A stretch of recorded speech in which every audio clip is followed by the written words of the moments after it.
Air traffic control, bring in New York. Roger that. Bring in Canada. 10-4. Gentlemen, we have liftoff.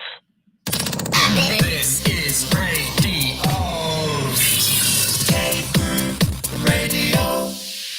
Back again for number 10. Join Big B, DK, and Mike Jolitz for all the hot topics, weird news, and shenanigans. It's Cave Crew Radio, Season 10 at cavecrewradio.com. Yeah. Good evening, everyone. I am surrounded by grumpy people. I'm DK, by the way, and I don't have much for the pre-show, except I want to go back to what we were talking about last week. Mm-hmm. Yeah, I leave at like 5 to 5. So it's dark when I go to work. It's dark when I get home. And I'm trying to find goodness in this world, but I'm having a hard time. Does your office have a window? I'm sorry, what's that? Does your office have a window? Yeah, I have windows. Okay, so at least you can see some sunlight during the day. It doesn't shine anymore. I'm under this plethora of clouds. Well, that I can't help you with. And the leaves keep falling. And I'm blind in one eye. And you are blind in one eye. That is correct. So when you say you are surrounded by grumpy people, one, does that include me? And two, does that include yourself? Well, I don't know if you're grumpy. You usually cheer me up. That's why I do this show. Okay. You're the first person to ever make that statement. Let me just say that. You make me laugh. Your anger is, I don't want to say it's in angst. Your anger is in, you're adjusting. I love it. It's like, I don't know if you're going to freaking blow a gasket out your ears or you're going to shit your pants. I love it when you get mad. I know. That's why you save certain things for me that you don't tell me about and just pop up on the show. Just throw them at you. Because, look, I'm not the kind of person, don't get me wrong, I'm not the kind of person that loves to see other people lose their shit. Mm-hmm. But quite often you lose your shit over the smallest things. And then I wish horrible but creative things on people. Yes. And I don't think you're like Satan. But I would hate if you actually really were the president of the United States, because you would be executing people in the most awful ways. Live on TV. Live on TV. Like, who's that dude from The Stand? Did you ever watch that? Read the book? No, I never watched that. The book was like bigger than War and Peace. No, I never. Yes. So when I can't reach things in the cupboard, I grab The Stand. And stand on the stand. Yes. Yes. Like when things are, we need a ladder. No, we don't. We need The Stand. Stephen King would be proud that you are using his book to reach things in the cupboards.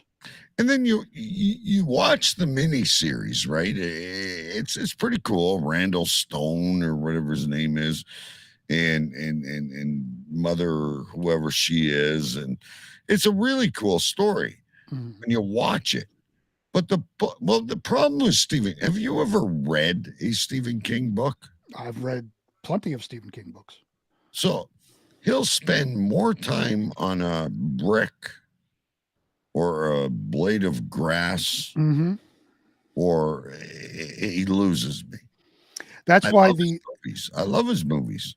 That's why, well, some of his movies really suck, like Maximum Overdrive. But that's why if you read the book The Shining and watched the movie The Shining, they are vastly different. because of the way, like you said, there's more attention to detail in the book, whereas Stanley Kubrick kind of did his own interpretation of it, sticking to the main storyline, but within that storyline, it's very different. Yeah, so there was another guy I used to read called Dean Koontz. Dean R. Koontz, yes. Yeah. He really researched things, but the book always moved really fast. Mm-hmm. Whereas with King, I love what he's doing. I love what he's making. Like, this shit in his mind is unreal, but to sit and read it, I can't. I don't have that many hours in a day. Maybe when I retire. So let me ask you this then. What is your favorite book? Not necessarily Stephen King, just of all books you've read, what is your favorite book? Ooh, that's a tough one. So I'm going to say River Runs Through It. Wasn't that a fucking Brad Pitt movie? It's not a movie. You're asking about a book. I know, but what it wasn't. A River Runs Through It. Was that not a Brad Pitt movie? Yes, but Okay. You asked me about the book. I know, but as soon as you said it, I remember the movie. And Last of the Mohicans and Catcher in the Rye. And I also really liked, I got this short story book of Stephen King. It had Children of the Corn. It had Running Man. Those were really good because they were short. And he what was that name he wrote under? Oh, yeah, I don't remember off the top of my head. I know what you're talking about. It wasn't King. It was no. It was Richard Bachman. Richard Bachman. Yeah. Richard. Yeah, it was Richard Bachman. That's right. Yeah. But I really enjoyed that too. And I actually really enjoyed Mike Babcock's book until I realized what an asshole he really is. Like, I'll send you his book. I'll mail it to you. Please do. I can't wait for the Mike Babcock novel. No, he writes like he's this fucking saint. And I read it and I went, wow, this is, and I actually used things when I was coaching hockey. Mm-hmm. And now I'm learning all the shit the fucking pervert did. And I'm like, I'm ready to burn it, but I'll send it to you. Please do. Yeah. I can't wait.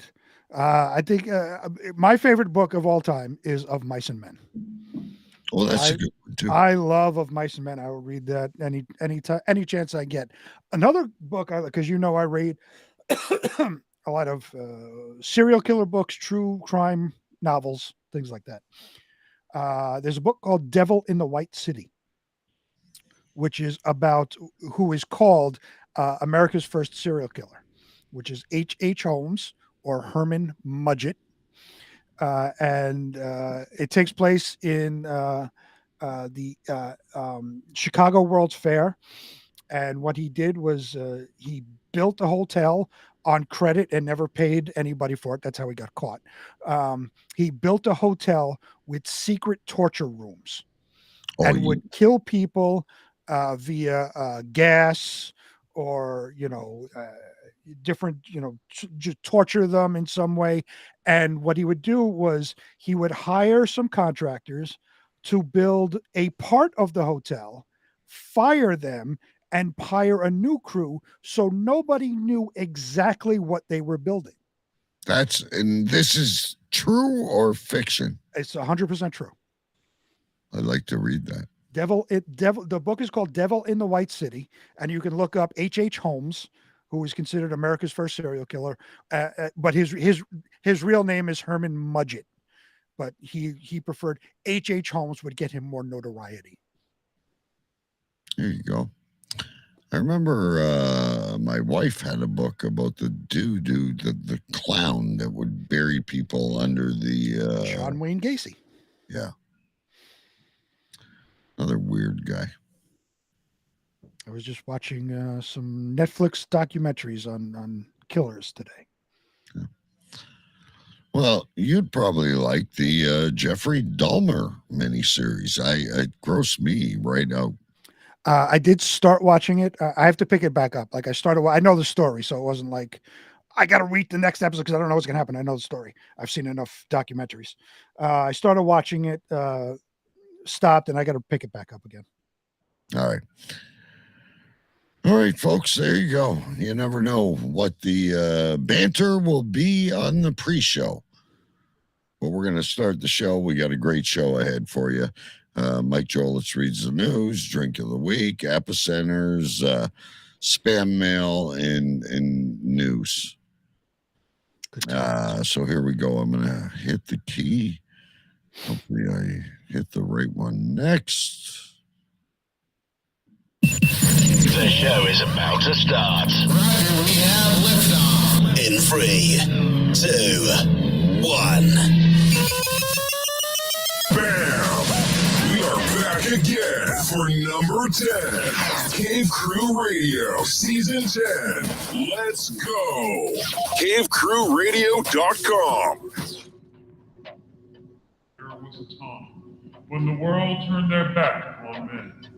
Men with a dream and savage yearning within them. Legions compelled by passion that knows no boundary. A consuming flame that defies plausible explanation. Battling the forces of domestication, they find the courage to band together to experience the awesome power of the men.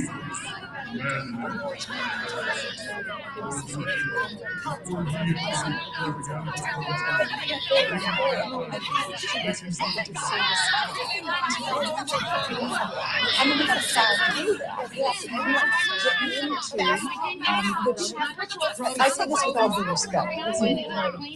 Shut up! Shut up! Shut up! Shut up!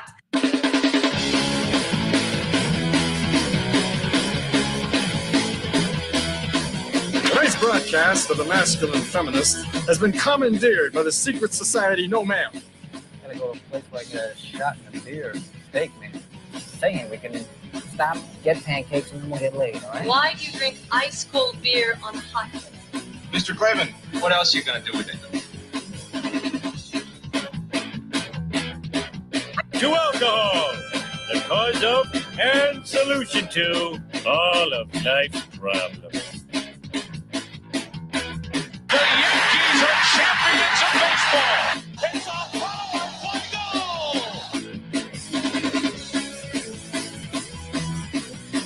This is Cave Crew Radio.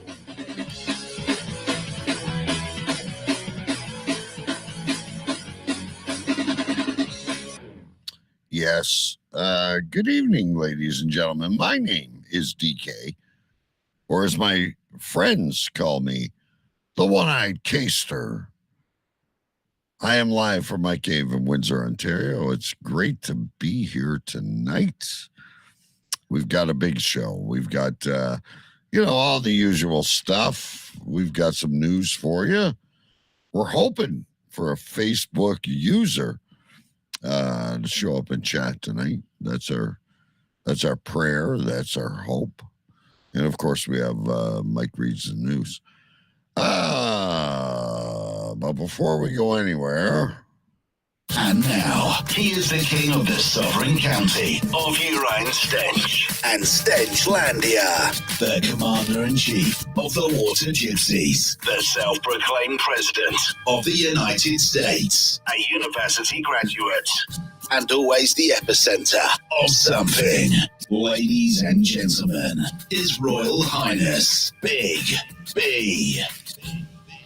Yes, live from Queens, New York, I am King B. And to add to my titles, I am the new Speaker of the House. And as always, the epicenter of something. This week. Can I add something real quick? Please do.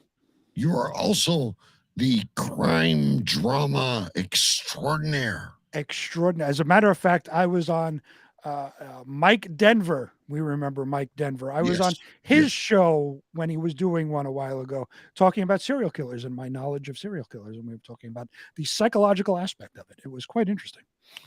Maybe you and I should do like this. We got the comedy show. We could do the serious.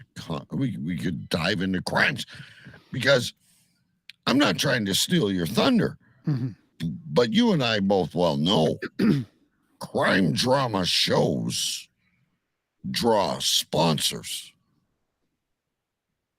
Well, there you go. That's what we need to do then. We need to get on the crime drama podcast world. And I am well versed in crimes. I read serial killer books and watch documentaries. And if Stu is listening to this at some point, I just finished watching a Netflix docuseries, Who Killed Jill Dando? Oh, who is she was a British news person, very extremely popular. They were saying that she was regarded as the number 2 behind Princess Diana. So she was highly regarded, and she was killed in front of her house. So what I need to do is go back to my library of the AI and have Choo Choo Stu AI tell us about Jill Dando. Jill Dando. That's right.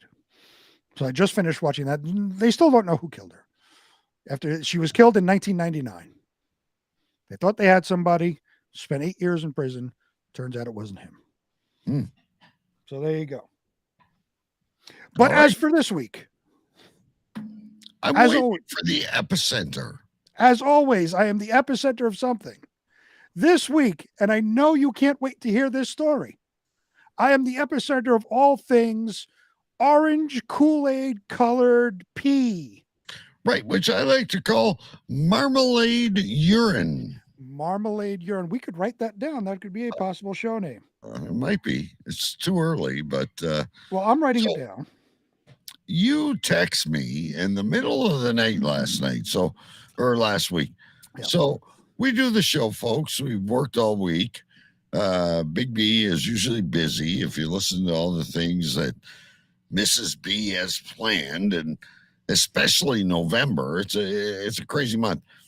He texts me, and again, we should put this on like a Patreon, so like there's a paywall and people can see these conversations.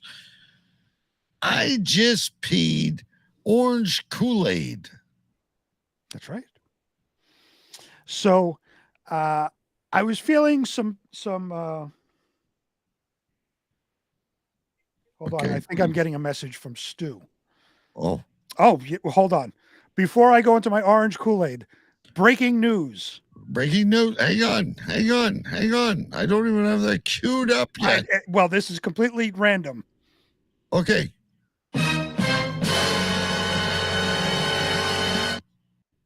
They don't even comment in chat. Stu, there's Stu. So apparently he's listening. He just messaged me. I went out for a meal break many years ago. When I returned, I found out Jill randomly had been murdered. Again, she was killed in 1999. My workmate always insisted that I did it.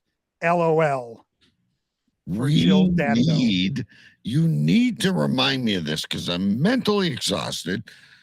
I'm going away tomorrow, but you need to remind me. We need to have a Choo Choo Stu AI. Who killed Jill Pardo? Jill Dando. Jill Dando. Dando. So remember, remember, when Stu first came on this show many years ago, I always said that I thought he was a serial killer and had bodies buried in the allotment. Yes. You didn't want to make friendships. You were like, DK, it's great you found this guy. He's strange. He doesn't sit. He's under a bridge calling us, going, hello. That's right. I'm calling. I'm with you. I always stuck up for him. And then both of us met him. He's a beautiful guy. But you still, I think till this day, believe he has a secret past. Well, let's put it this again. This murder happened in 1999. Yeah. Obviously, I didn't know you. I didn't know Stu. This medium didn't exist in 1999, so we were nowhere near each other. And his workmate accused him of the murder of Jill Dando. This could be I'm not the first. This could be a big special. But yes, Stu, it was a. He won't come on and defend himself because I gotta get to bed early. I gotta run 49 miles tomorrow because and he's gonna be alive in like 2045 when we're dead. Right. Saying, I told you to eat your avocado and your aubergine. That is 100% correct. But Stu, if you're still listening, I know it's late out there. It was a 3-part series on net, 3 or 4-part series on Netflix. Very interesting, very curious. And no, I don't think it was the lone gunman that they put in prison for 8 years. It didn't make sense that it was him. Jill Dando. Oh, for God's sake. Dando. Jill Dando and the Mystery of Choo Choo Stu. Choo Choo Stu AI coming soon. There you go. We can't get Choo Choo Stu. He has no fucking time for us. He's trying to swim his personal best across the English Channel, and we still love him. He stays in touch every so often, like tonight. Nice there. to hear from him. Good to get a message from him. Yeah. Don't call me at 4:00 in the morning like he did last time. Oh, well, he apparently called me on WhatsApp like 4:00 in the morning my time by accident. I wasn't awoke. He didn't wake me up, but I got a message. Like I woke up in the morning to a message from him. Sorry, didn't mean to call you. Yeah, sorry, I was shoveling the black stuff. Right. So anyway, back to the epicenter. Because I know you're the Marmalade P. I can't wait. You're very interested in this. So I've been having this little bit of pain kind of on one side of what feels like my bladder. So, I say something and my wife had these over-the-counter pills. It's AZO. I don't know the name. I don't know what it stands for. I don't know the name of the thing. She had taken them previously because she had a UTI, urinary tract infection. Thank you for clarifying that. So feeling pain, I'm like, it's in my bladder. Let me take one. It says to take 2 of the pills, and the pills are like very minuscule. 2 pills 3 times a day for 2 days. Okay. So I started last Friday, day of the show. I go to pee, and I didn't know there was effects. So I go to pee, and all of a sudden, what's pouring out of my urethra is this blood orange color that when it spreads out, it becomes Kool-Aid orange, right? It's not concentrated anymore. So it's because it's in the water of the toilet bowl. Oh, so you didn't see it actually. When I'm peeing, initially I thought, what? I'm bleeding like a motherfucker. Something bad is happening. Because when you pee and you've been drinking, say, whiskey or, you're a little dehydrated, you get that really dark yellow urine. Right. Oh, this is not a good time, Mrs. B. It's here, though. All right. So let me, I'm sorry to do this, folks. We have to. Mrs. B presents the drink of the week. All right, ladies and gentlemen, the drink of the week. I'm going to try this again. Oh, it worked. Okay. Here we go. The drink of the week is here. It's called a rum driver. It has Captain Morgan's spiced rum, some Mountain Dew, orange juice, and it's rimmed with gold sugar and some maraschino cherries with an umbrella. Beautiful. I love the maraschino cherries and I love the umbrella. You love the little accoutrements. It makes things so much more palatable, let's say. And I have a straw too. Oh, and you have a straw. Is it a cardboard straw? Yeah, it's one of those fucking shitty paper One of those trails. fucking things that's gonna fucking decay and get in your drink. And We have terrorists coming in through the border. We have high crime rates, high inflation, but thank God we've done away with plastic straws. yes, they're so bad. Everybody in the government should be shot. They killed dolphins and sea turtles. But we don't care because they are biodegradable. Oh, okay. Now, do you have extra? I don't think so. Is there extra? That's a big glass. This is a double. Yeah, that's a big glass. So much like last week when I said I was feeling it, I may feel this by the end. I don't know. Can you please report next week? We need an annual report of the color of your urine. Well, I'll get to that once I'm finally able to get through this. Thank you. All right. So that's the drink. Back to the urine. All right. So, ladies and gentlemen, tonight on the show, not urine stench alley, we're talking about actual physical urine. Right. So I'm peeing and it comes out. It's like, I mean, it looks like blood. Like I said, it's blood orange. That you ever open a blood orange and get that very dark center? Yeah, I've never peed that color. Yeah. Well, that's the color I peed. Okay. So I'm like, what the fuck? Then I'm seeing like it, the spray on the side of the bowl, on the inside of the bowl. It's like, all right, it's orange. So I can't be bleeding, right? Because, blood doesn't turn orange. Right. So I'm like, what the fuck is going on? I go down and I take the box for the pills that I'm taking. And it says, I'm reading everything in there. And one of the last lines, very, very tiny, may cause urine discoloration. So I went to my wife. I said, it was never on a commercial though. Like, could cause brain hemorrhage, may cause you to jump off the roof of your house, may cause urine discoloration. Right. So, and it also says, although it's not harmful, what did it say? Something to the effect of, do not wear light colored clothing because it may stain. So if you dribble a little bit, it may stain your clothes orange. So, okay. So don't just wear white after Labor Day. You don't want to see Big B in his white Adidas jogging pants after he's taken these whatever pills they're called. Right. It's dribble.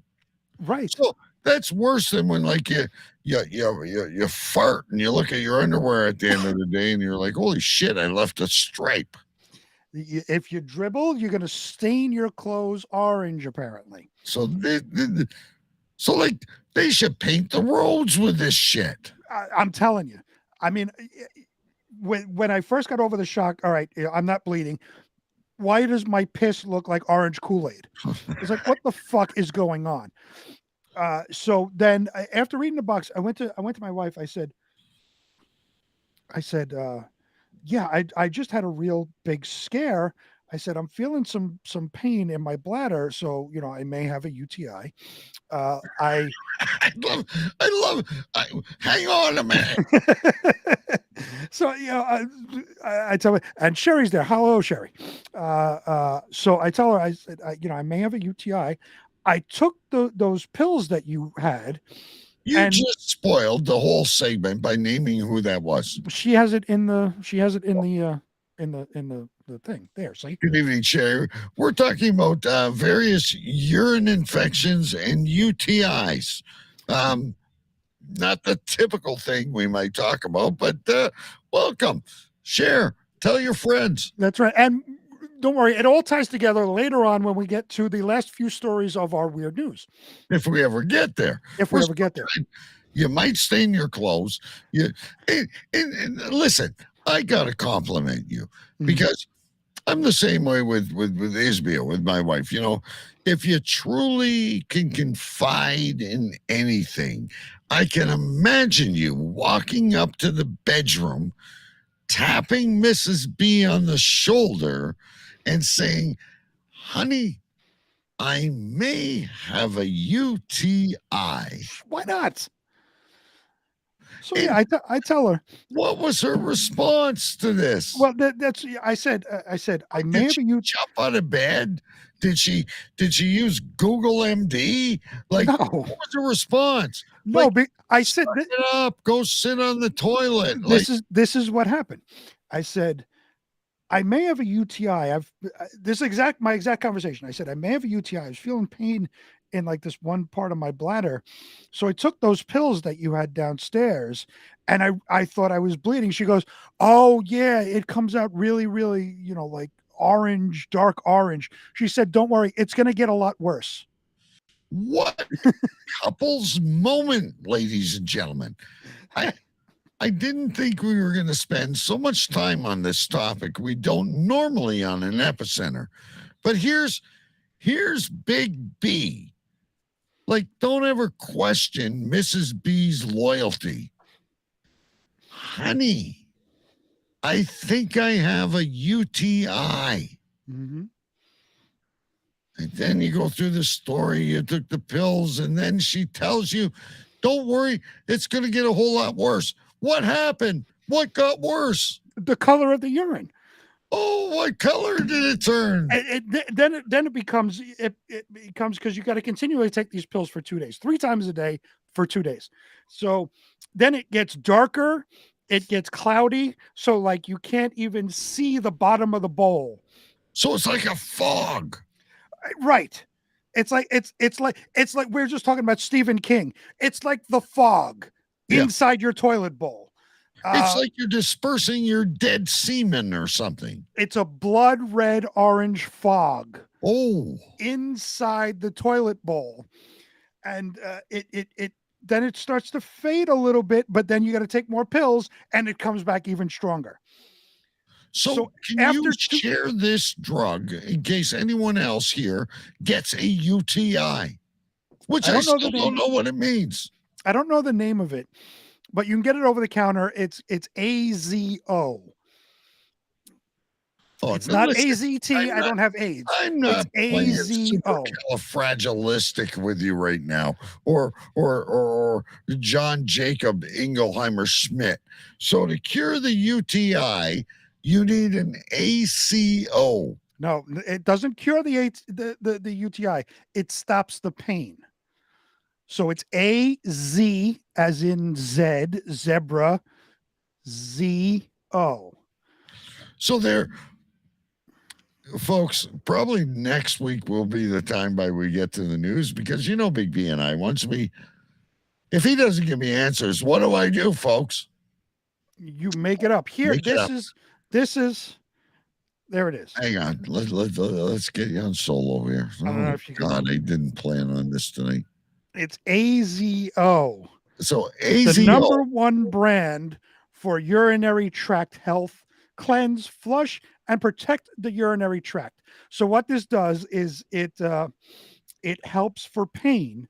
Doesn't get rid of the UTI. It helps for pain. So then I also drank over the course of the week a giant bottle of cranberry juice. Oh, okay. Here we go. Now this is explaining the color of your urine, by the way. No. If I sit here and eat a bunch of pickled beets, I'm not peeing blood. I took the cranberry juice after the 2 days of taking the pills. Cranberry juice made the urine smell, didn't change the color. The pills changed the color of the urine. So now, after we have 2 sensory events happening. This is correct. Now, after taking, you're probably having the time of your life. I'm peeing rainbows, and this smells beautiful. Now, after taking the AZO for 2 days, the color starts to wane. Right, it starts to go back to a normal pee color. Right. So it becomes the color of Tang. Okay. If you remember when you were a little dark, which means you're dehydrated. But that's the color of the urine because of the pills, not because I drink water all day long. Definitely not dehydrated. So then it finally gets to a normal urine color. Right. But now that I'm taking the cranberry juice, a giant bottle that I drank over the course of a week, there's an odor like when you have asparagus, your pee smells. When you drink cranberry juice, apparently your pee smells. I farted and went, woo, that's spooky. But I've never stood in the bathroom and go, my urine really smells. Yep. And you're really opening up to us tonight. I mean, this none of this though is a cure for the UTI. Cranberry juice is supposedly a cure. Oh, okay. So why did you take the AZO? Because the AZO stops pain. I had pain in my lower abdomen, in my bladder. AZO stops urinary tract pain. It's probably your appendix bursting, for fuck's sake. Well, no, the appendix is up and to the left. Much like when JFK got shot in the movie, back and to the left. That's where my appendix is, back and to the left. So if Lee Harvey Oswald shot my appendix, that's where it would be, back and to the left. But it's not my appendix. It's inside my bladder. I took the AZO. The AZO is taking care of the pain. I drank an entire giant 64-ounce bottle of cranberry juice over the course of the week. 2 cups a day, I recommend, over the course of the week. Yesterday was my last cup. So now I'm feeling okay. I do have a scheduled blood test at the end of this month where they will take a urine sample. So I'll see if my UTI is still there. All right, I have 2 things to add to this. So great, guys, that we have a really good conversation going on about bladder infections. Midol works for pain, by the way. But also, I didn't have cramps. For a blood test to study your urine. Now that just raises another question. No, I'm going for my blood test because I am diabetic. I have to take blood tests like every few months. So I'm going for a blood test, and they also take urine samples. And I agree with Mike Jolitz, by the way. It also kills, Mike Jolitz. Alcohol also kills the pain that Big B causes me on a weekly basis. There you go. That's why we drink here on this show. But yes, I have to take a blood test, and they also take a urine sample. So in that urine sample, they will tell me if my UTI still exists. And that's at the end of this month. So after taking thank you. It says take care of your wiener, Big B. Thank you. I appreciate that Facebook user. At least a show note. I think is that Sherry wishing me wishing my wiener good tidings. I have to find out. Yes, it is. Sherry is telling me, but don't worry, my fans are telling me to take care of my wiener. Sherry is telling me to take care of my wiener, and I shall. Thank you very much for your concern of my nether region. Listen, folks, he can tell you about all this AZO and drinking cranberry juice and shit like that. The best way I have found to take care of my wiener is that blue fucking pill. Well, that's a whole other issue entirely. Rejuvenates my wiener like Jack and the Beanstalk. I don't have any problems in that area. Let me just state that. Well, I'd hate to see the color of your semen after all this, but anyway. So yes, after all of that, that is my epicenter.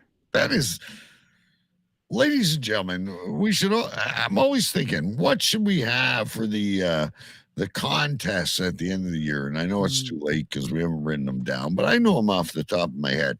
But we should have epicenter of the year. I think that wins it. And we love you as well. Listen, it's the only thing that and I have not either. Mike randomly says he hasn't raped. But I do believe that raping is the cause of a UTI. Well, it would be the cause of a STD. That's how Al Capone died. No, he died of syphilis. Magic Al Johnson was wait, magically cured of it. It embraces all the sexual diseases. Is the UTI. It's the common atom that forms them all together. If you're peeing marmalade, you got a fucking issue, and cranberry juice and VDO or whatever it is isn't your answer. You need penicillin. A UTI is not a sexually transmitted disease. Al Capone died under mysterious circumstances, and we still don't know where his body is. Sherry also wants to confirm that she is not raped either. Awesome. I would never place a roofie in any girl's drink. If they can't look me in the eye, usually it's me that turns the lights out, though, not them. But anyway, ladies and gentlemen, if you listen to any one of these shows and say you are not entertained, you are lying. Right. Because I got to tell you, I was exhausted. I always am. I'm like, my eyes are like this. I say to Big B, I don't know how I'm going to do this show. And then I look at the stories and I go, I don't know. And we got no Twitter shits this week, and we got to wing this fucking shit. And then we start to talk about a UTI. That's what this show was always based on. That's right, ladies and gentlemen. The show is always based on UTIs. Not UTI, but like hot topics, movies, sports, politics. And I know Florida usually steals the show, but like it's these. What was it the other night we were talking about? Last week we got off on this shit. I don't even remember. Florida Man games. Florida Man games. That's right. I am on track, ladies and gentlemen, to get the Florida Man games on the show, so Big B and I can. Oh fuck! Take care of it. All right. I know we plan things, but this may be a good time to insert Mike reads the news before we get started. I would still prefer Mike reads the news in between my reading of the news, so I can take a break from reading. I do have something else to discuss. Oh, I forgot about that. We're not even. Yeah, we're a half hour in, folks. We'll get about halfway through what we got, but that's the best thing. When things end on the cutting room floor, that means we're having a good discussion. You're engaged. We got people in chat. Big B is not just at a UTI. He's at another event this week. Today, actually. Today, not this week. Today. So today I go and check the mail at the normal time that the mailman usually comes. That's when you need a life. Okay. Yeah. Yeah.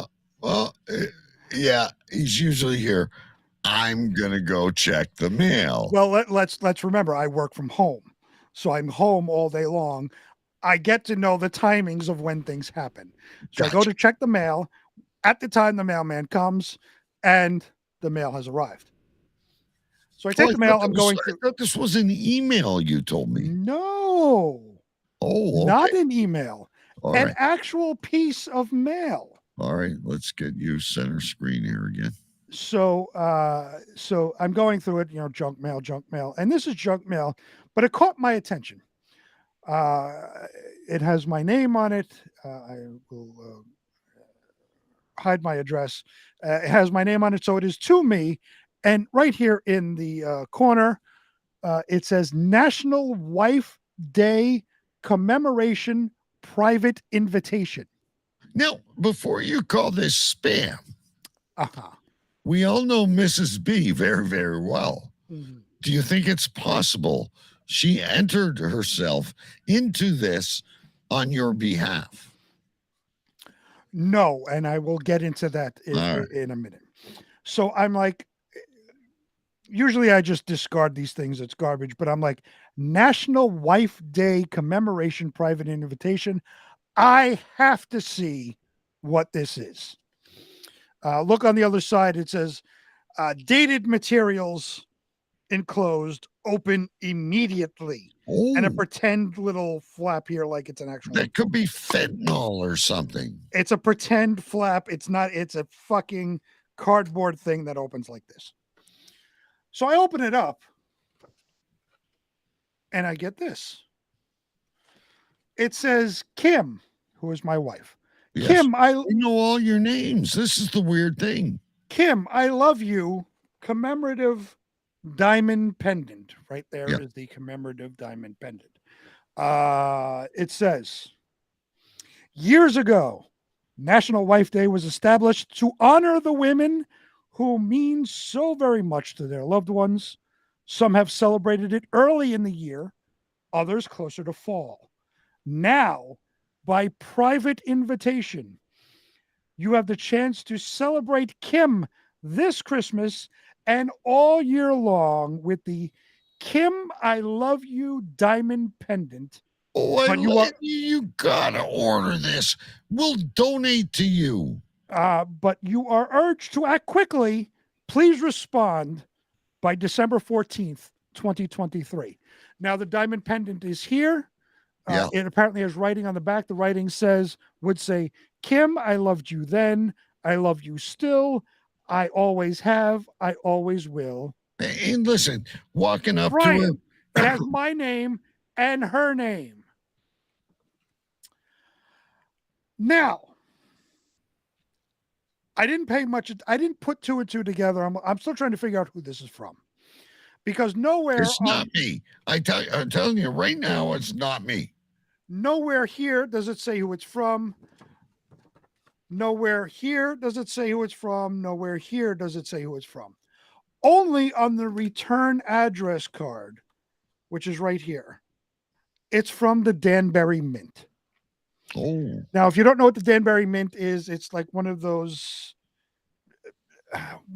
places like the Bradford Exchange.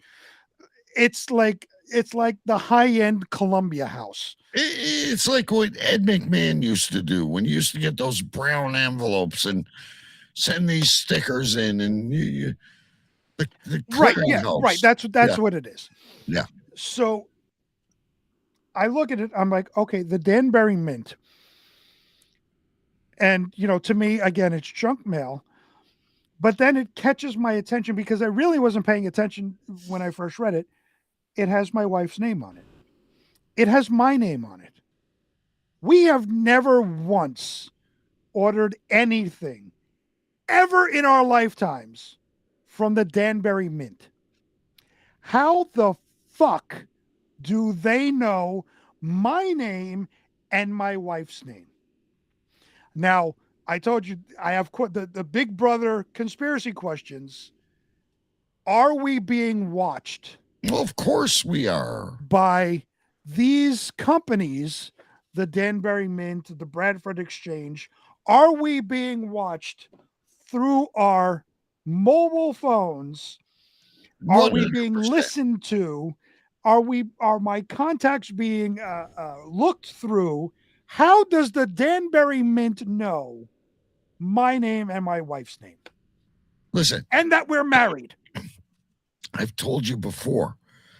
I've gone into a room and I've talked about something.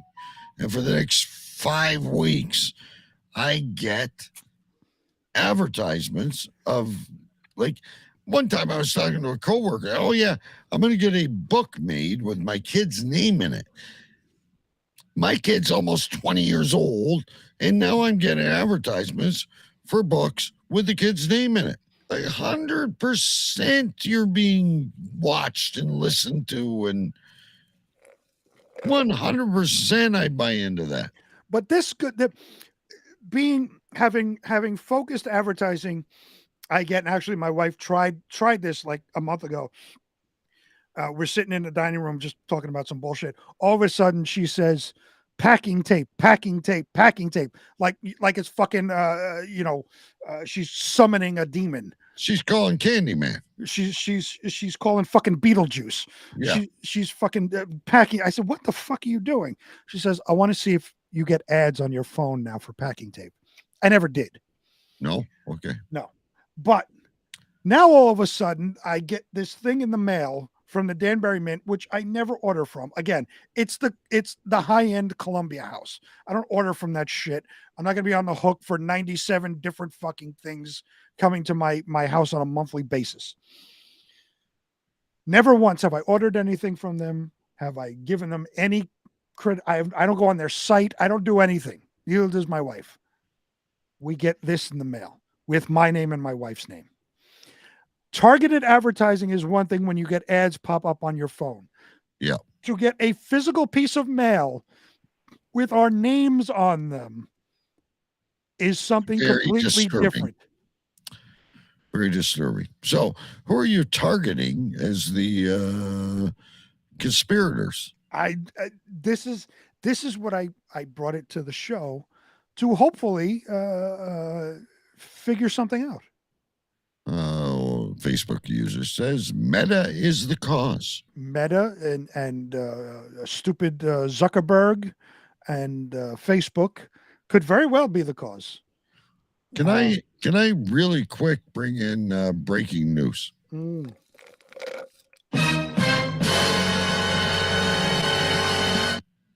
And this is for all of you at home, by the way. You can get UTIs, back to the UTIs again, from bath bombs. I can 100% tell you that I did not get a UTI from bath bombs because I don't take baths. So what you're saying is you have not bath bombed. I have not bath bombed. Okay. I shower. All right, I got no answer to the mail. It's weird. I get shit all the time too. I'll start to collect it because it's like, hey Ken, you got this. They must gather. I swear, whoever you do business with shares your. Oh, that I mean, I get. There's a huge industry behind this of buying and selling of names. That's one of the revenue streams of all these companies. They buy mailing lists. Yeah. From other companies that compile it from things you order and all of this stuff. But this goes to another level because somebody sat there and took my name, my wife's name, has to be from two separate lists, and put them together and said that you are married to each other. Here's a marketing piece of physical mail for you that you should buy something for your wife, mentioning her by name. But I would buy that because you both had UTIs within the last 30 days. What does one have to do with the other? I'm just thinking, it's just the karma, the way the universe rolls. I've already gotten her a bunch of shit for Christmas. She's not a big jewelry person, which is you're way ahead of me. I'll tell you that. Christmas shopping is just about done.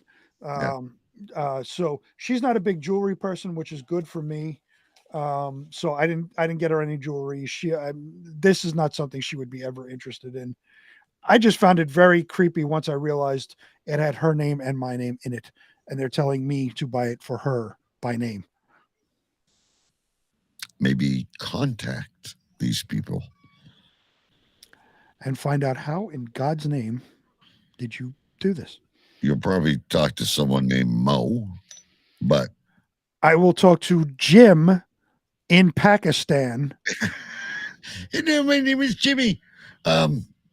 Anyway, where are we going? We're not going to get anywhere. We could do some of our news and then go into Mike reads the news. You want to start at the beginning? Yeah, why not? And then we'll skip if we need to the end. Yeah, we can always. All right. All right, I gotta find it. Hold on. Well, you got time. I'm gonna babble for a few minutes, but okay. Behind the headlines this week in Weird News. Yeah, because we're becoming this big debate show, ladies and gentlemen.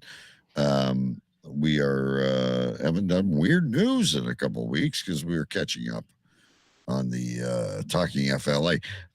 Talking FLA. Imagine this, ladies and gentlemen. You were signing up to a university that you thought was going to be sunny and paradise, Talking FLA. And then all of a sudden, what happens, Big B? The first story of the night comes from Insider.com. Headline reads, a student was excited to move to Florida for college. Then she realized she applied to Miami University in Ohio. When Valerie Dew, who is 19 years old, applied to study at Miami University in 2021, she was excited by the prospect of spending her days lounging on beaches in the sun in Florida, surrounded by palm trees like she'd seen in the movies. I would be too. As an international student living in Vietnam, she couldn't visit the university before applying. So when the university sent her her acceptance letter welcoming her to Ohio, Dew felt confused. Way to go, Ohio. Never been to Ohio? It's really, it's not a bad place, but of all the places I've been to, I've never been to Ohio. Yeah, Ohio there's some cool things there, but you wouldn't want to live in Ohio. I know a couple of people that live in Ohio. Well, we know, of course, the man of 1,000 voices. Yes. From Upper Sandusky. Yes. At first, she wondered whether Ohio might be a district or county in Florida. It's just a zip code. But after a quick Google search, her beach fantasy was shattered when she realized she wouldn't be going to the University of Miami in Coral Gables, Florida, as she initially thought. She'd be going to Miami University in Oxford, Ohio. Right. Not even you're not even in Cincinnati or Toledo. You're in Oxford. You're not near Cleveland. They don't even have a Walmart there. You're not near Upper Sandusky either. You're in Oxford. I'm craving Chinese food. Not tonight there, gal. You're in Oxford. I would not get Chinese food in Ohio. Yeah, true. Miami University in Ohio was founded in 1809, and according to its website, bears the name of the Maiamia people whose homelands are here in the Miami Valley. You must, at some point, educate me on the Maiamia people from Ohio. I will have to look that up. Yeah. I know in Ohio, there are plenty of Amish people. That's Pennsylvania. They're in Ohio as well. Oh, they've spread out. Well, they've been in Ohio for eons. Okay. I've never seen a horse and carriage in Ohio. I've seen them many other places I've traveled. But anyway. Yes, I believe, well, you can ask the Amish comic. I believe the Mennonites are in Ohio. The name of the city, Miami, Florida, is derived from the native Tequisa name, Miami, believed to mean big water or sweet water. Quote, I realize there are no beaches. It's just a cornfield in the middle of nowhere in Midwest America. Hello, Stephen King. According to, after spending some time researching, Doe said she realized Miami University had a good business school. She decided to accept the offer, and she moved from Vietnam to Ohio. It can't be that bad, though. In her job as a campus tour guide at her university, Doe often told students the story behind how she ended up there. People found the story funny.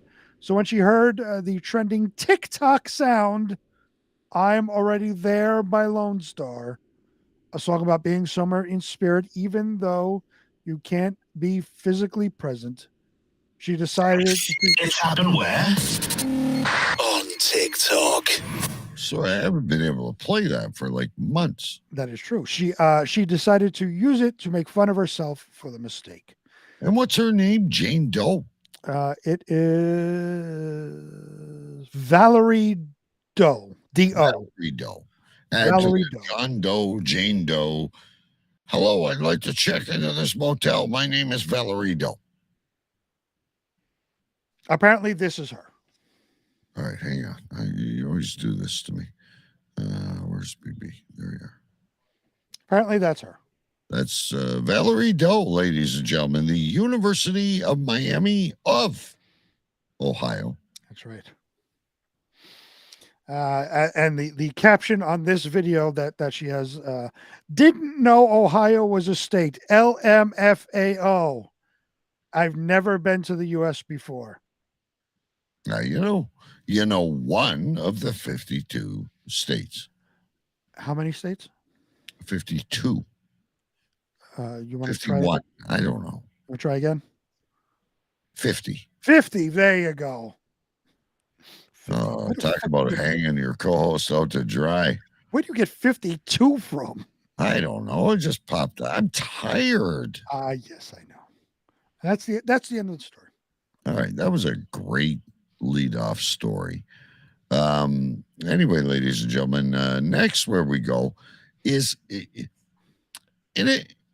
we all see this when you go by a department store, and I know kind of gone are the days where you get these big windows and stuff like that, but mannequins, and sometimes mannequins look really real. Mm-hmm.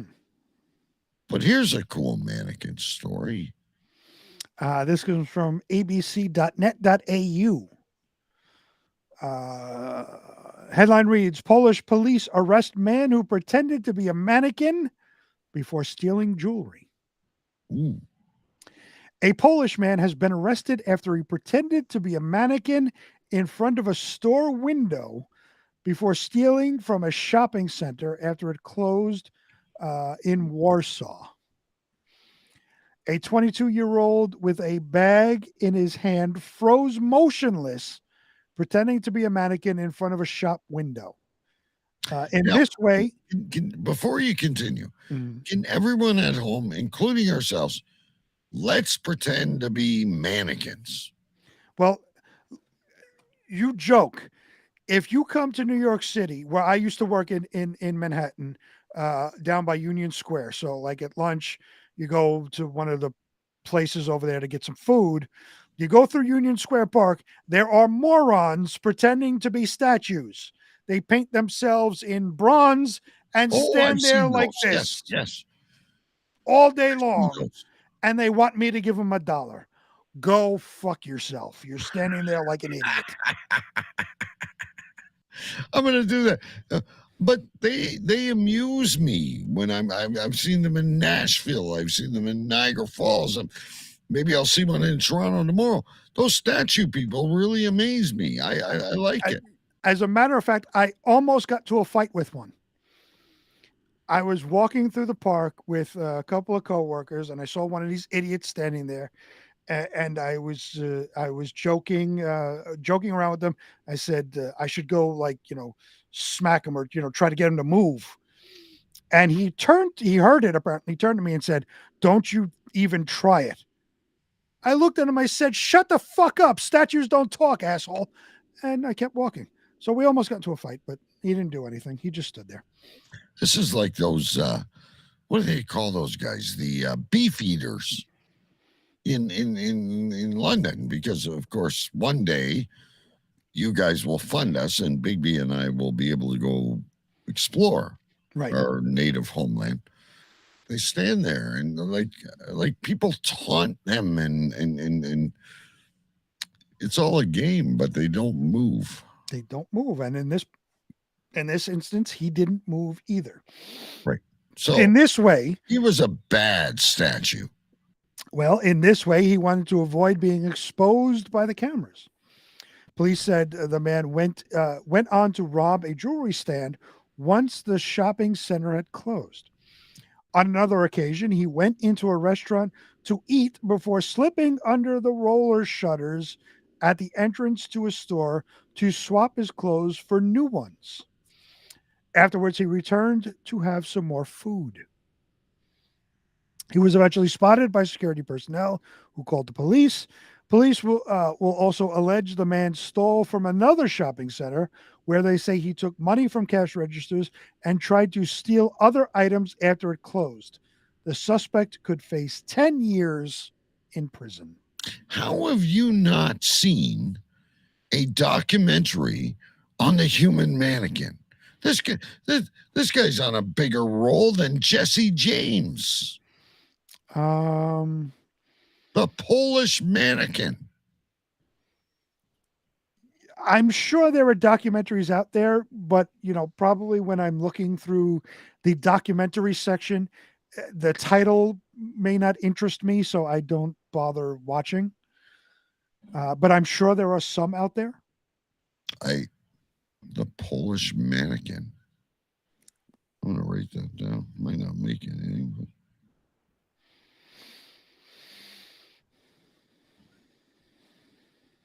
just gonna write down for shits and giggles. Why not? We'll see what I only wrote down 2 things so far.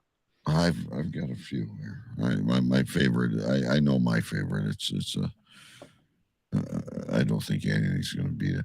All right. So this guy broke in a restaurant, yada yada yada. Now we have another guy who goes into restaurants and he fakes heart attacks, ladies and gentlemen. I'm sure to get a free meal. That's right. This next story comes from Fox 2 KTVU. Headline reads, "Man arrested for faking heart attack 20 times at restaurants to avoid paying the bill." So, by the sounds of it, this guy is more of a serial bandit than the mannequin guy. Now, what now? I have to question, and I have to question everybody in chat. Listen up. Have you heart attacked? I'm still here. So obviously not. And that's something I really don't want to do.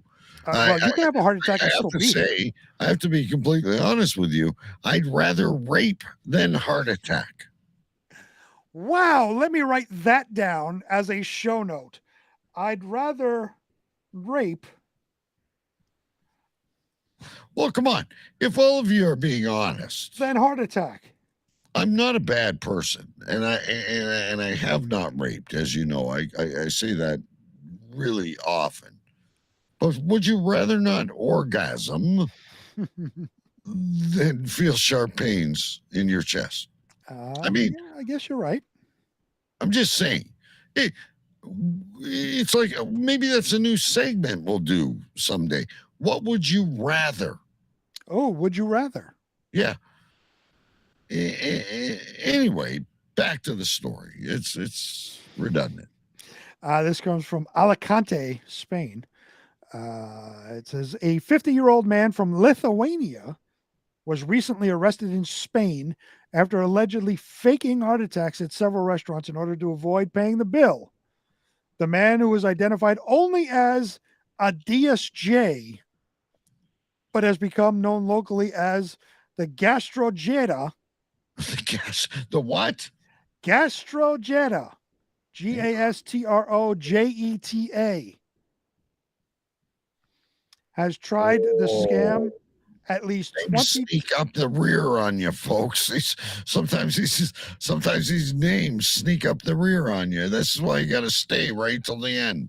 Yeah, he has tried the scam at least. He has tried the scam at least 20 times over the past year at different restaurants near Alicante, according to the Spanish newspaper El País. A restaurant that's sure to give you a heart attack.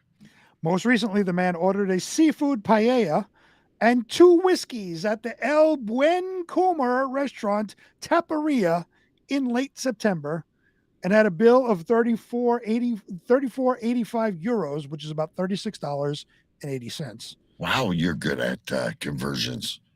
Well, it's written in here, so I can't take credit for it. You think I don't try to give you credit anytime? You think I'm always picking on you? I can't take credit for that because it's there. I'm trying to say, whoa, the guy's a fucking Einstein in a bottle. The man attempted to leave without paying, but restaurant staff stopped him and noted how he still needed to pay the bill. The scammer became visibly upset and said he was going to get the money from his hotel room. When staff refused to let him leave without paying, the man dramatically threw himself on the ground and pretended to have a heart attack. Elizabeth, Elizabeth, I'm coming, Elizabeth. I'm coming, Elizabeth. Any of you get that? We'll send you a sticker. Ooh, who understands that reference? Elizabeth, it's time. It's the big one, Elizabeth. I'm coming, Elizabeth. Oh my God. Your face looks like gorilla cookies. All right. Listen, cavecrewradio@gmail.com. You send us what that is a reference to. We'll tell Mike Jolitz to send you one of. And listen, I'm going to give you a little breather here. Here's what we're talking about. Ladies and gentlemen, if I can find it. I know I had it here. Big news!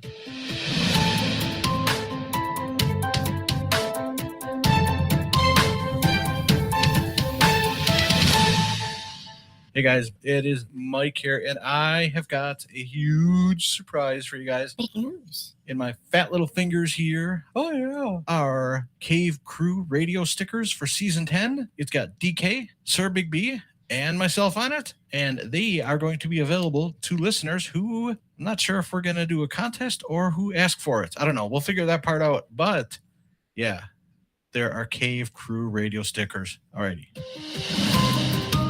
All right, so we were trying to figure out what we're going to do. So Big B and I may reference things from like shows from years ago or pop culture or the news. So the clue was, ready, Big B, together. Elizabeth is the big one. I'm coming, Elizabeth. I'm coming, Elizabeth.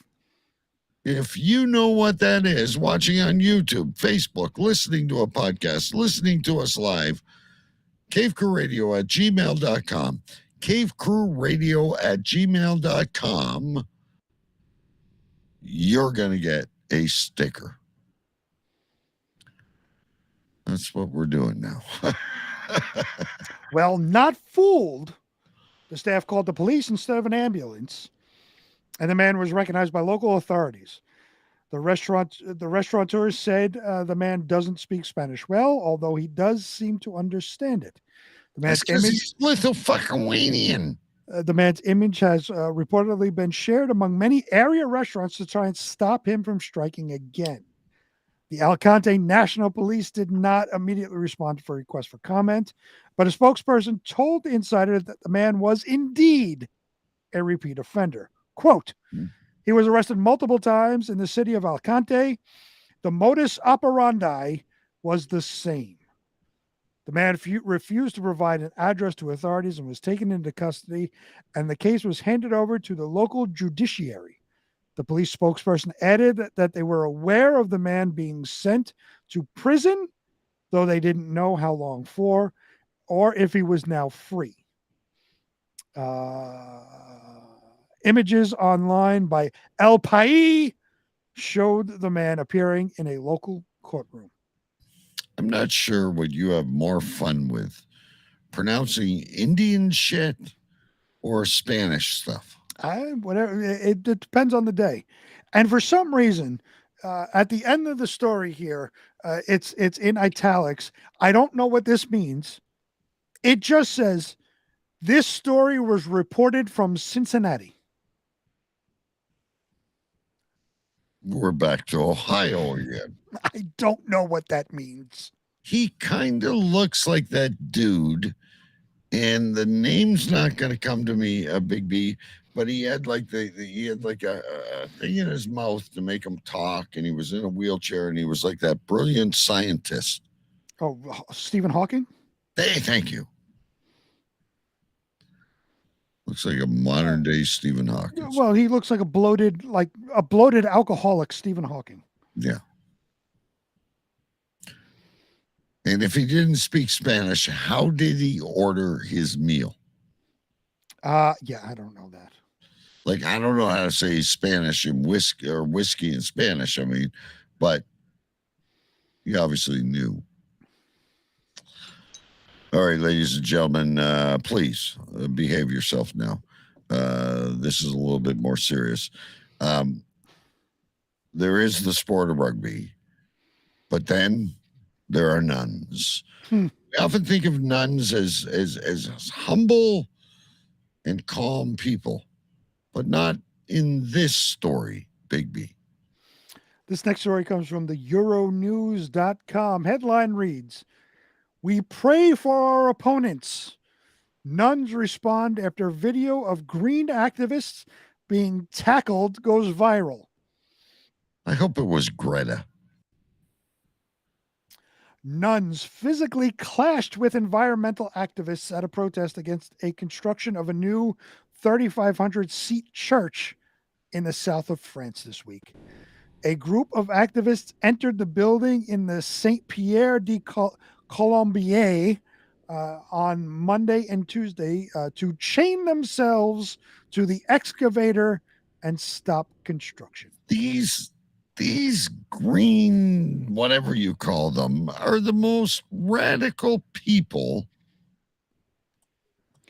Anytime I see that somebody considers themselves an activist, to me, they lose all credibility. They're most likely a fucking terrorist because they engage in activity like this.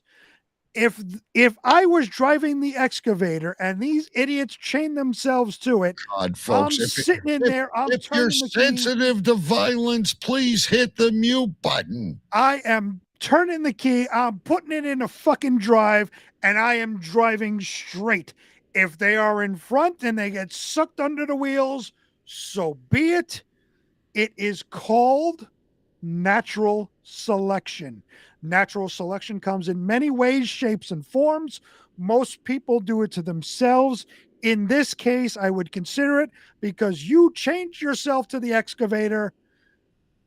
You get the consequences. As the saying goes, you play stupid games, you win stupid prizes. You should get sucked under the track of an excavator and made into mulch. You should be tackled by a nun. And I, ladies and gentlemen, for one, am team nun. Members of the missionary family of Notre Dame were on hand to stop them, and tensions boiled over. In footage that has gone viral on social media, a nun can be seen rugby tackling a protester to the ground. Her sisters formed a human chain around the construction machinery and prayed in an attempt to stop the protesters from disrupting the builders. Local police say that 3 people suffered minor injuries. In a statement, the missionary family of Notre Dame says its members have not committed any act of violence. They have blocked violent and illegal actions and have endeavored to ensure that their rights, which were being violated in our home, are respected.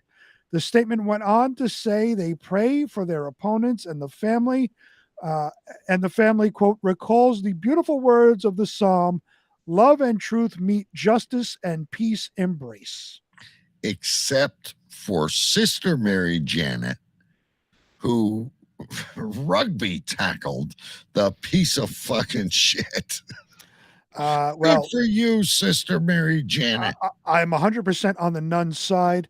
Pirio Pantel, who is an ecological engineer for the National Association of Biodiversity. If anybody deserves their upper intestine to be infected with worms and bleed internally, it's him.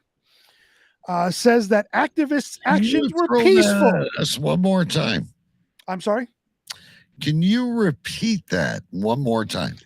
His upper intestine needs to be infected with worms and bleed internally. Oof. He says really the angry sometimes. He said, "Well, I hate fucking activists." He says the activists' actions were peaceful, and their goal was to chain themselves to the excavator to stop construction. Obviously, we're breaking the law by protesting on private land, but we're breaking the law because we're trying to prevent another offense, a much more serious one, because it's irreversible. What is a church going to harm anyone? Well, the environmental activists argue that the project will harm the habitat and lead to the loss of the plant Le Respada de Jacquin, in protected species. I don't even know what the fuck that is. They argue that environmental code has not been respected and construction should not go ahead. It's a fucking plant. Dig it up and plant it somewhere else. Is what you said worse than a UTI? Well, yes, if you have worms and you're bleeding internally, sure. Okay. Because if you have worms in your upper intestine, when you shit, eventually it goes to your lower intestine and fucking hangs out your asshole. I hope worms hang out your asshole, go down your pants, come out your fucking socks, and drag along the ground like a fucking tail. You have a worm tail behind you, you fucking activist piece of shit.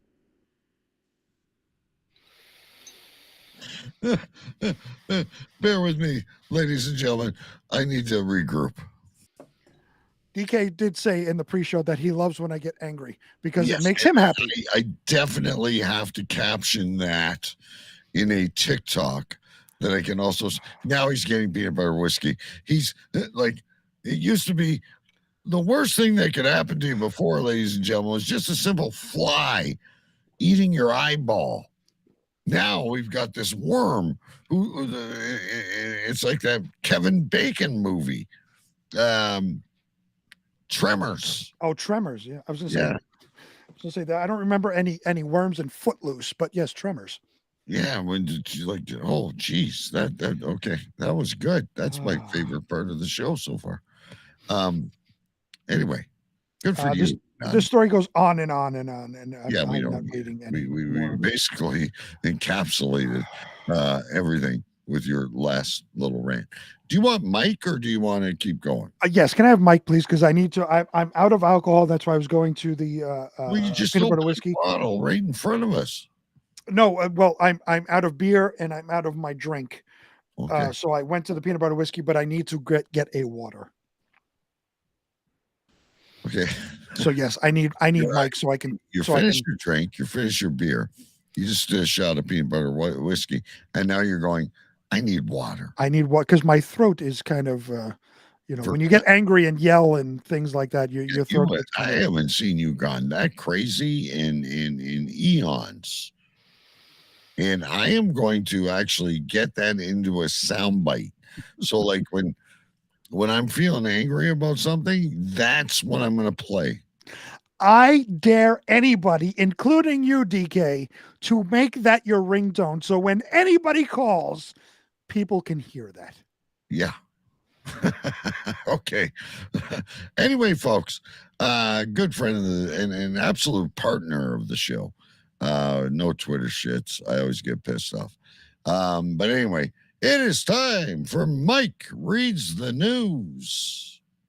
And now, Cave Crew Radio presents Mike Reads the News with Mike Jolitz.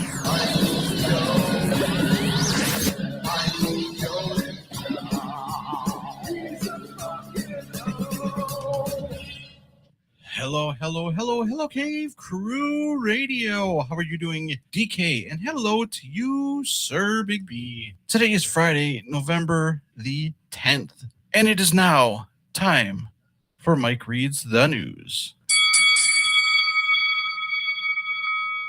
The 5th-ranked Badgers beat number 4-ranked Michigan Wolverines 5-4 in hockey last Saturday with 3 unanswered goals. Final score, 5-4. Go Badgers. You can now legally burn the devil's lettuce in Ohio. Voters approved recreational marijuana use. Puff, puff, pass. Afterward, 7:39. The Sharpnels activated Kyler Murray for this week's game against the Falcons. Well, there's sure to be a loss for Arizona. Homer Simpson won't be choking Bart anymore on The Simpsons. Will he still say, "Why you little?" Well, I broke down and had to shave. I couldn't go any longer. No shave November is over for me.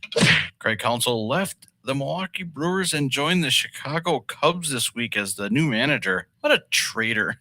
Yeah.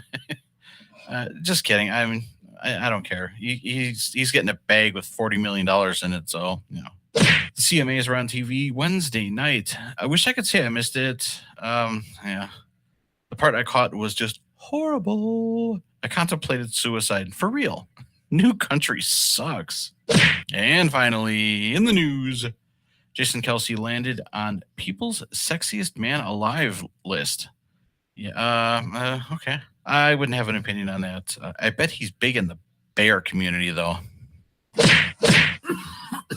Alrighty, guys, that does it for the news. It is now time for the tidbits. They're not headlines, they're just little tiny pieces of shit. Yeah. Pablo dropped a deuce at work on. Oh, we lost that. Where'd it go? What happened? We lost the tidbits. We're having a little malfunction, folks. Let's see if I can bring it back. It's going to start right at the beginning.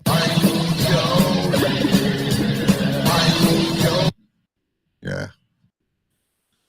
Mike, we lost the back end of your recording. That's not good. That's all right. We're here to bail them out. Did you compose yourself? I have my water. All right, good. Water may help you. It's Aquafina. We will get the tidbits back to you next week. We will encapsulate it into something. Occasionally we have audio problems, and we apologize because it's like one of our favorite parts of the entire show. That is true. Maybe Mike will log in and tell us his tidbits. Oh, Mike, if you're listening and dinner is done, maybe you can come on and give us your tidbits. If not, we'll bring them next week, folks. Anyway, now that you've recovered, we're doing okay. You got to move fast, though. Do you want to skip anything? You tell me. Well, I really wanted to do the Disney. I don't care about the flight. Okay. So that is. I like the two stories that kind of go with you. Okay, so you want to do those three? Yeah. The two, the Amazon, the Grubhub, and the Disney, and then we'll skip everything else. Well, yeah, because I think that'll take some time. Okay. Let me get to it then. Hold on. Calling in Audible as they do in the business, ladies and gentlemen. Here's a story about an Amazon driver. And we all appreciate the Amazon drivers because they deliver the packages that we're too lazy to get off our ass and go to the store and buy. That is true. But this lady had a problem. There was a stench. And if you've been listening to the whole show, it'll kind of be a theme. Now we have to ask ourselves, was he drinking cranberry juice? Right. We don't know. Did he take AZO? We don't know. We don't know. Did he have a UTI? Very possibly. The next story comes from KTNV Las Vegas. Headline reads, Summerlin woman angry after Amazon driver apparently urinates in her yard. A Summerlin homeowner said her security footage caught the moments before and after an Amazon delivery driver urinated in her front yard. For weeks, Val Williams said a stench was coming from her front yard, and that's why she repositioned one of her surveillance cameras. On Monday night, ladies and gentlemen, a stench. It's urine stench west. On Monday night, the footage she caught shocked her. I expect dogs to pee outside, said Williams. I don't expect human beings to pee outside. The footage appears to show a man in an Amazon uniform heading towards Williams' property. Williams said she doesn't order packages from the company, and the driver was actually delivering to a neighbor. After about a minute later, you can see the man walking back towards the Amazon delivery van while pulling up his pants. I have a question that I will ask after the story. Okay. Soon after, Williams stepped outside, took a picture of an apparent urine stain in front of her yard. He had peed all over the house and the water hose. So he was just like waving that thing all over the place. All over the place. I felt violated. I was disappointed and felt angry. I would too, though. I really would if I saw some guy out there like whizzing out of my car or something. Right away, Williams contacted Amazon and the company's local delivery service partner, IBR Logistics. The Right. owner of 'cause IB, they don't send their own people. This is what I don't think you get. I have customers at work. It's all independent. It's Jim from Pakistan. right. The owner of IBR Logistics told Williams over text, "We are contacting companies right now to come disinfect the area. I do apologize for this happening. When Channel 13 tried calling, Disinfect, it's fucking pee. When Channel 13 tried calling the owner of IBR Logistics, she hung up. IBR Logistics told Williams that the company had fired that driver, and there have been similar complaints about the same driver." Okay, Amazon but wait a minute, spokesperson. wait a minute. Seagulls pee, dogs pee, coyotes pee, people pee. What is there to disinfect? It's pee. I'm assuming they're just getting somebody to clean. So they're coming in dressed like Ghostbusters. They're coming in dressed like there's a fucking A-bomb going off, and Yeah. they're going to clean. And they're- And Amazon spokesperson Elisa Carroll also confirmed the driver is no longer delivering for Amazon, but Williams said her intention was never to get the driver fired. "I didn't want this guy to lose his job. I just wanted to let someone know so they could let him know that this is not behavior becoming of a human being." The story goes on in the story Lady, goes people pee. the story goes on in for time's sake, I'm not going to continue reading, but I do have a question. I said I had a question about this story. It said the camera showed him walking back towards his car, pulling his pants up. Did he drop his pants to pee?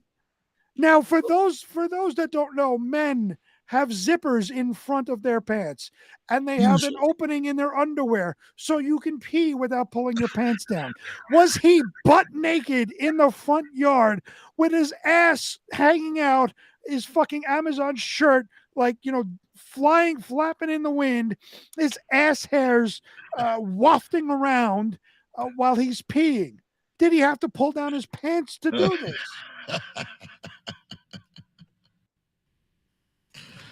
Oh, God, you're in a mood. All right. End of that one, ladies and gentlemen. That was not a question. That was basically a statement. Yes. But anyway, let's go. Keep on the subject of a very powerful debates and good conversation tonight about urine. Color of it, causes of it. Do you need to pull down your pants? How do you prefer to pee? This is getting really good. Now, from Amazon to Grubhub, I'm really curious. I just read the headline. I'm really curious how this one ended up. And I don't believe it. Not that the story's fake. I don't believe the excuse. This comes from delish.com. Headline reads, Grubhub driver claims delivering cup of urine instead of milkshake was an accident. Well, what? But I mean, I can see the confusion. Oh, I mean, a cold milkshake and a hot cup of urine? Lord knows they're very similar. A Utah man has been left rightfully scarred after he received and sipped from, I have a question, a warm cup of urine. I have a question as well, and I'm sure the rest of the world does right now. That a Grubhub driver delivered in place of a Chick-fil-A milkshake. I'm going to ask my question right now. I probably... You and I have the same exact question, I'm sure. Yeah. You're expecting a milkshake. A milkshake is cold. It's ice cream and milk. It's a frozen fucking drink. It's cold to the touch. You're being handed, quote, in the story, a warm cup of urine. You're holding it. It's warm. Gee, I didn't order a warm cup of anything. I ordered a milkshake.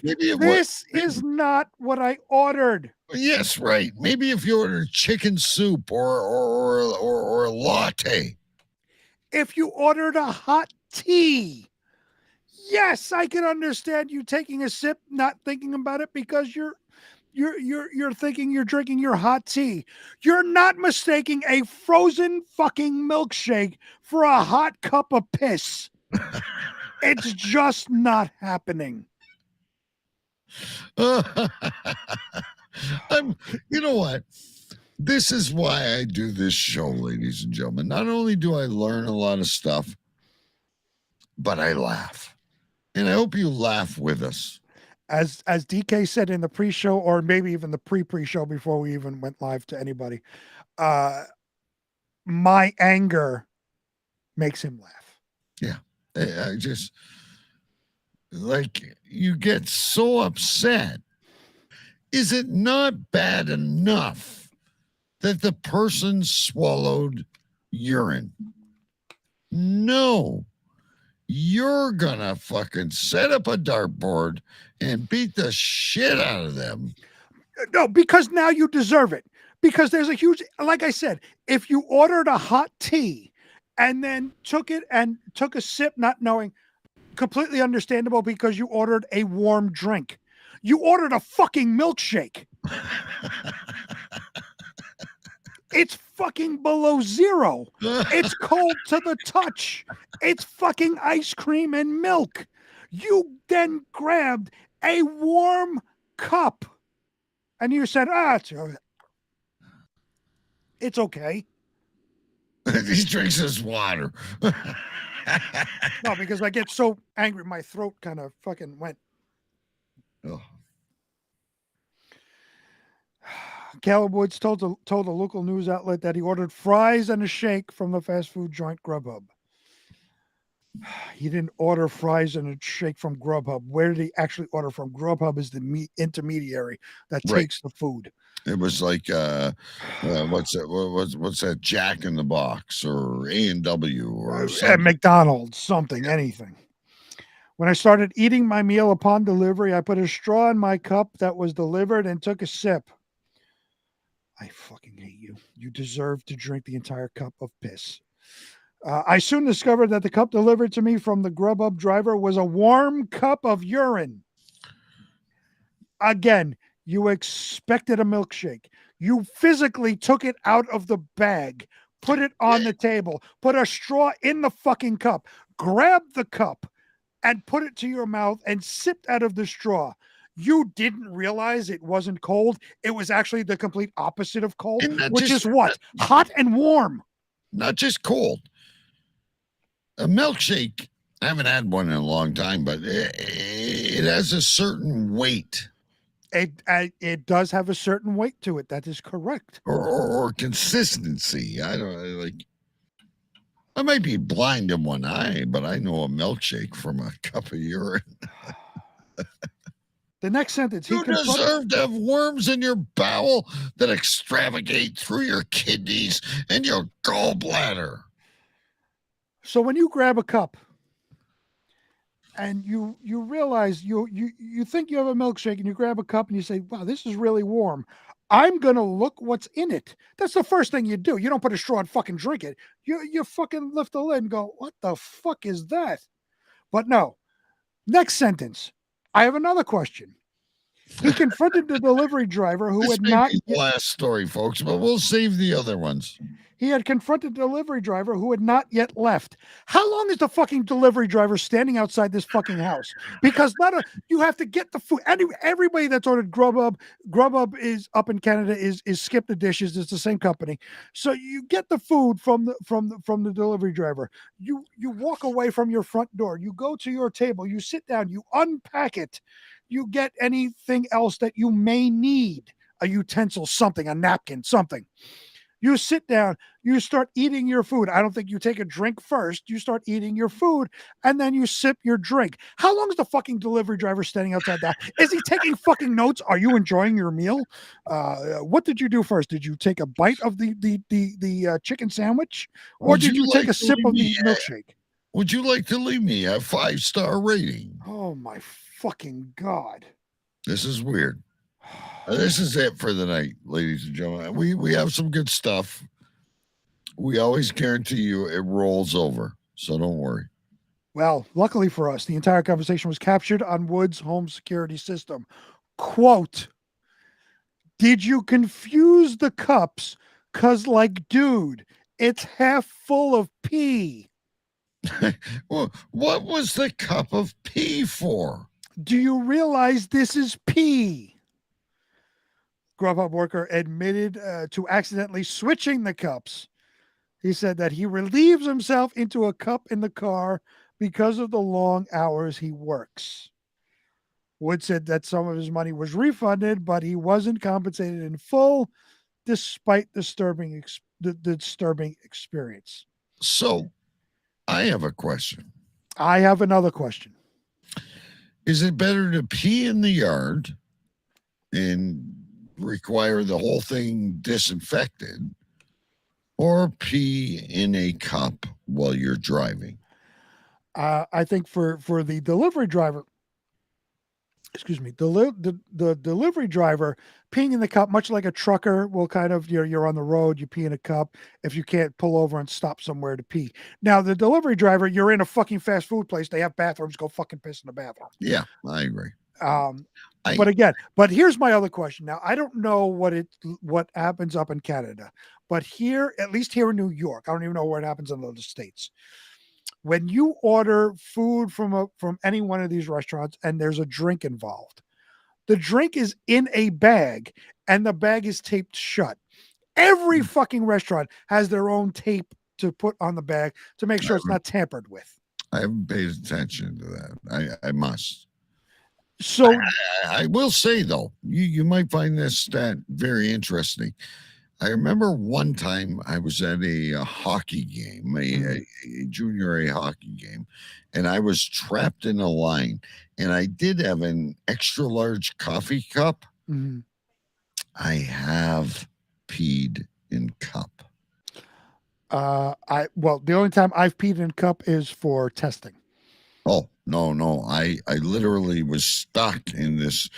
I think it's when we won like some championship. I was stuck in this line, and I had beers, and I should have done it in the arena, but I didn't. I have peed cup. Well, this brings me up another question. Now, if you're the delivery driver and you admit you accidentally switched the cups, now, if the cup is not in a sealed bag, again, it's a hot cup of piss against a cold milkshake. When you pick up the drink to bring it to the house, you don't realize it's your own piss cup? To me, it's irrelevant. Would you not dump the piss once you've evacuated in the cup? Well, once you stop, yeah, I would, yes. Once you stop somewhere, yes. I'm not going to sit there and go, I'll just put it in the toilet when I get home. Like he's a fucking hoarder. He's hoarding cups of piss all over his car. No, as soon as you stop, you obviously, you're not pulling in somebody's driveway. You stop on the street, you fucking dump out the piss, and you're done with it. And you go, hey, there's my cup of piss. I'll keep that cup for later. I don't know. Anyway, that's it for tonight, ladies and gentlemen. We've had a great show. We've unexpectedly talked a lot about urine, piss. I don't know, what else would you call it? That's it. Anyway, here's what I have on my list. And I am not done with Jill Dando.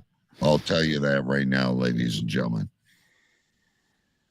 But I have a few favorites. I mean, I wrote down things like a Polish mannequin. Take care of your wiener, Big B. Mm-hmm. But I had some favorites, and I'm really struggling here because, man, they're all good this week. They're all good. pouring out my urethra. Loved it. I absolutely loved it. But then we go to the top 4. And I really don't know where they place because they're all awesome and they're all from all over the place. I still can imagine Big B tapping on the wife going, I may have a UTI. There you go. That's definitely a show note, I would say. Probably a show note, right? And then I go back to the last story and I wrote down a warm cup of urine. A warm cup of urine, okay. Which leads me to 2. Mm-hmm. I can't say like, oh, I was going to do this was my favorite. They both fucking excellent. Urine Stench West. Very appropriate for our show. But I also love Gastrogena. That may have to be the winner because I don't think I have anything good. All right, I'll give you 3 then. I do have 3, and I was talking like you used to have like 8. Well, I was talking and reading most of the night, so it was tough for me to. First off, for a possible show note, you said I'd rather rape than heart attack. Yes, wouldn't you? Sure. Rather rape than heart attack. I think that's like, yes. Should be a saying for the National Heart Foundation. That's right. I'd rather rape than heart attack. I want to see that written on the sidelines of the NFL. Yes. With Colin Kaepernick. Oh, God. Next, I stand on the stand. I don't know where you got that. That was you from the book, The Stand. When you have to reach into the cupboard, you stand on the stand. I like it. Okay. And my entrant is from what you called my urine. You called it marmalade urine. Yes. That's all I have. All right. Well, I'm going to turn it to you before we get into a debate because our friends have long left us. I just think Gastrogena is. That's fine. We can absolutely go with that. I don't remember how to spell it.